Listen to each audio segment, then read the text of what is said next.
Welcome to the Trump administration, day 36. I had a pretty decent day up until about an hour or two ago, where I received the equivalent of a virtual slap to the face. But that's off topic. Today, Trump spoke at the Conservative Political Action Conference and talked about, well, multiple things: immigration, the reliability of news networks in regards to these anonymous sources that they cite, and even made the suggestion that maybe we should have some limits on how much of this sourcing anonymously can be conducted. Now, later on in the day, we were treated with the wonderful bundle of joy type news. And no, not the birthing of an infant, but rather the exclusion of CNN, Los Angeles Times, New York Times, Politico, and somewhere else that name escapes me at the moment. They were barred from the White House press briefing.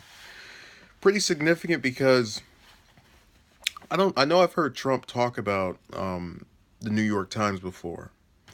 The Los Angeles Times, not so much, and Politico, not so much. CNN, during that speech today, he called the Clinton News Network, so that was funny. But this really should show how much he despises these sources of news. You know, I would compare it almost to the antagonistic relationship that Democrats typically feel in relation to Fox News. And I'm saying that with the explicit direction that, you go and you look at MSNBC, and you'll see senators from both the Democratic and Republican parties show up on there. You go on Fox and you just see Republicans, and you'll see a couple of Democratic strategists, but no elected office official usually appears on there, at least while they're in office. I saw Villaraigosa on there recently, so that may be subject to change, but he's running for governor of California right now, so publicity might be what he's mainly aiming for in appearing on the network. I don't know. I'm not in his head, but I think this shows you just how different it is for Trump with those other places. It's the same mold where you can tell Democrats don't go on there because they think they'll be treated unfairly.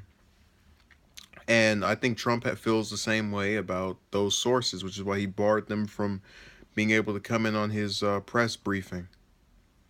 And I think it's really something that people need to look at and evaluate. I don't think that I didn't think you could do that. Otherwise, I feel Obama probably would have felt a compulsion to get rid of Fox News. Let me hush about him. He's no longer in office. He is therefore irrelevant. Um, so yeah, it was a pretty interesting day politically. A decent day for me personally up until the last part of it, because that was just a doozy. Thank you for watching and have a good day.